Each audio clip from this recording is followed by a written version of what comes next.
Baskets Podcast.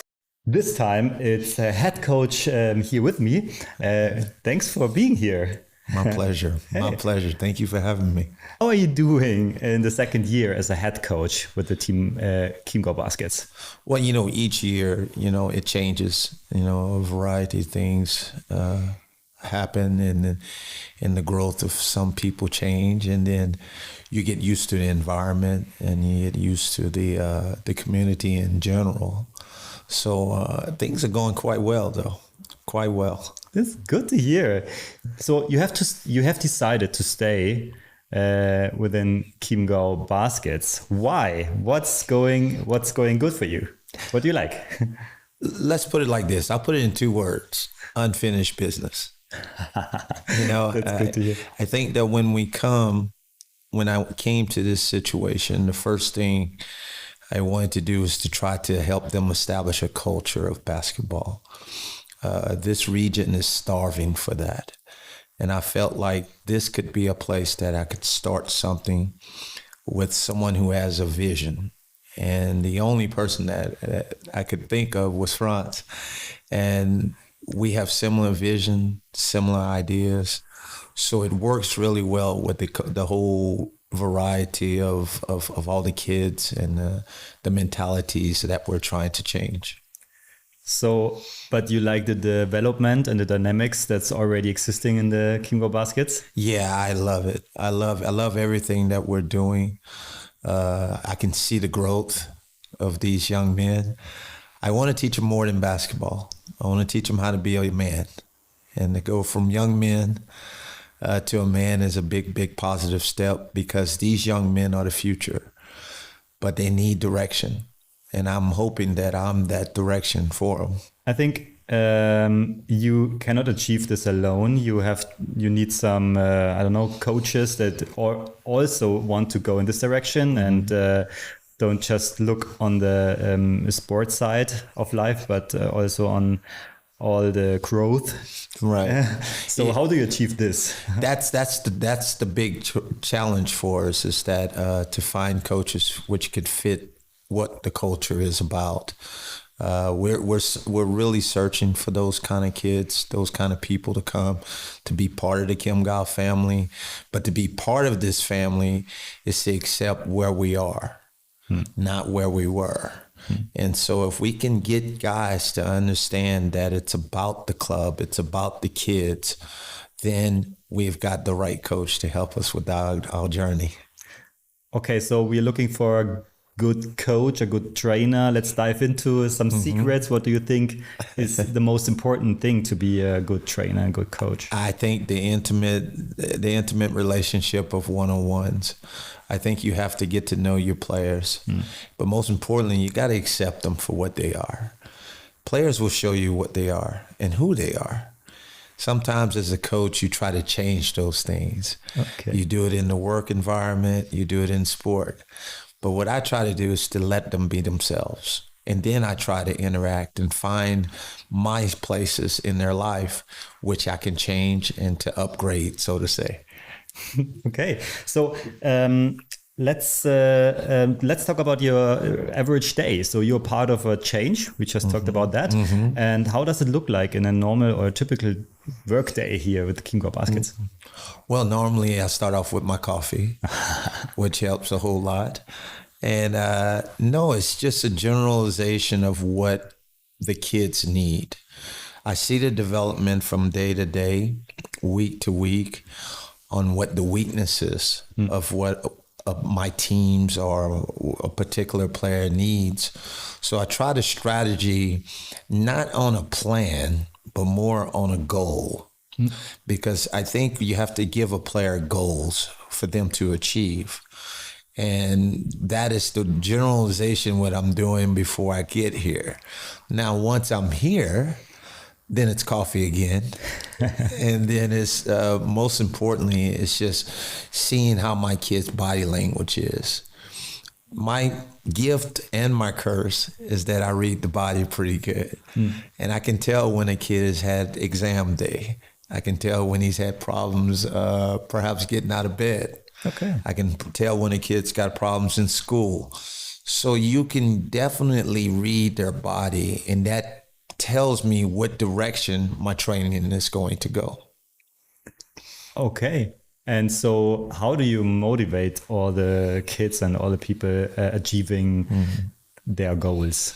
Their personal relationships. When you get a personal relationship with someone, you can see how and what to say at certain times. A lot of times we try to treat all of our kids the same. I don't do that. I tell my kids, all my teams, I'll treat everyone fair, but never the same, because they're all different. They always have something new. And so when I can get that one-on-one personal relationship, then the motivation comes, because I know exactly what to say on that particular moment. So it's just figuring them out. You mentioned that it's that not only the sportive goals are important, but also the mental or the personal goals or the growth of the people. So what do you expect from your players? Well, the most important thing I expect for them is to always do everything at 100%. And I always want to put them in positions of failure.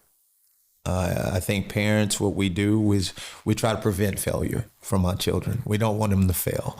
We don't want them to fall down.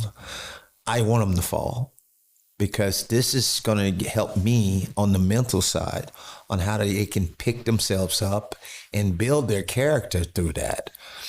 Because they're going to have those days, whether it's in work, whether it's in university, whether it's in school. I want to make sure that I prepare them for life with the ball and without the ball. And I think that's what helps me to get a personal relationship with them, is that they realize that their coach has got their back at all times. So, so how do you motivate yourself again and again and recharge every day to reach your goals and to be the one who everyone can look up to? It's hard. Honestly, it's really hard. It's coffee. But it's a lot of coffee. The main thing is that when I was 9 years old, I used to go to one of my largest parks in my city, where I grew up in Louisiana. And I watch kids play from 7 in the morning till 7 in the night. Well, in my state, that's 41 Celsius all day. And I sat there for 12, 16 hours sometimes. And I was never selected. I was never picked to play. They always walked over me. And I would have too, because I was so bad at basketball. That's my motivation. Every day I wake up, I played the game to prove that I belong. And I see those 9, 10 guys in my head, even at my age now. And it gives me, and it's my push. It's my goal to always prove that I belong in that 10, those 10 guys to play. So that usually pushes me. So what would be your advice for a young basketball player that really want to reach higher goals? What would be your advice? Well, the first thing is he's got to realize that he's got to work hard. He's got to understand the game and love the game, because the game has a way of breaking your heart, making you cry, making you smile, making you happy, making you sad. If he can realize that these emotions are going to happen, because it's a relationship. It's just like having a personal relationship with any spouse or anything like that. You're going to have those ups and downs. The true character of a great player is how he handles those failures, how he handles success. And can he maintain a positive outlook on himself in those bad times? Because that is the most important thing. You always want to be the person that's remembered in the positive way. You don't want to be the person that's remembered in a negative way.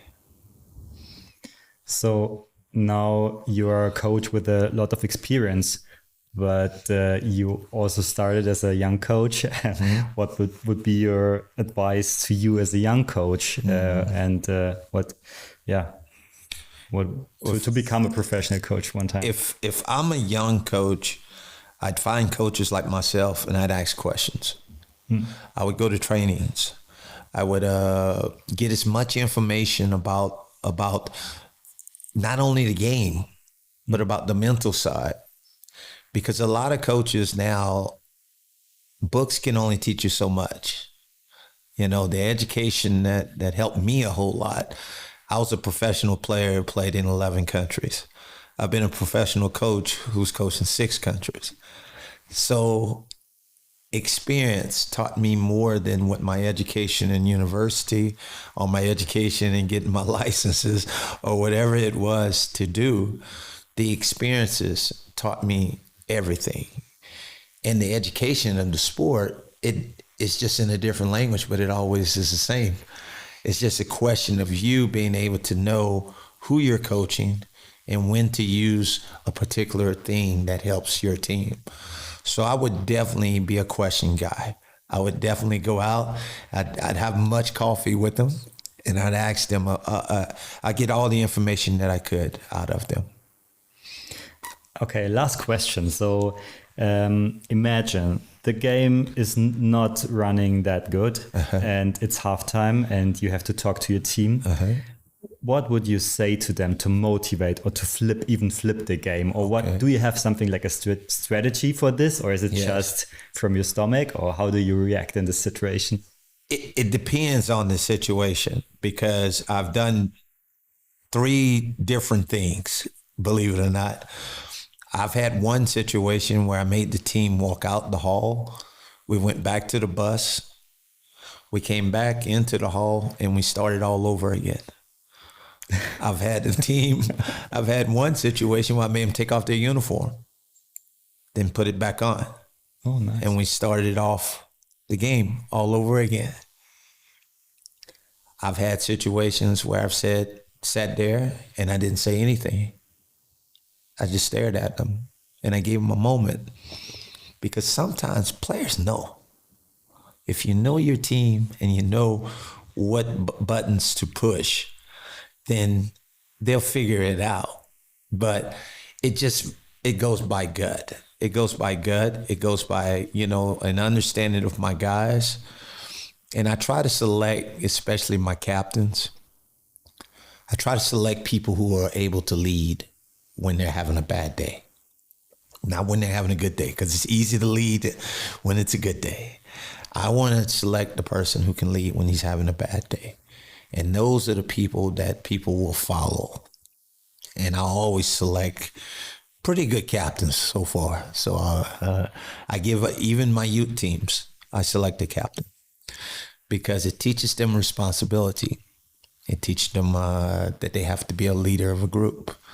May not be the most talented guy, but he's got the personality of the most talented guy. And that's what's most important. Hey, I'm very excited for the season. Thank you that you were here, and I hope to see you in the season and to talk about over the games. And see you again. Thank you so much for everything. Thank you, guys. Chiemgau Baskets Podcast.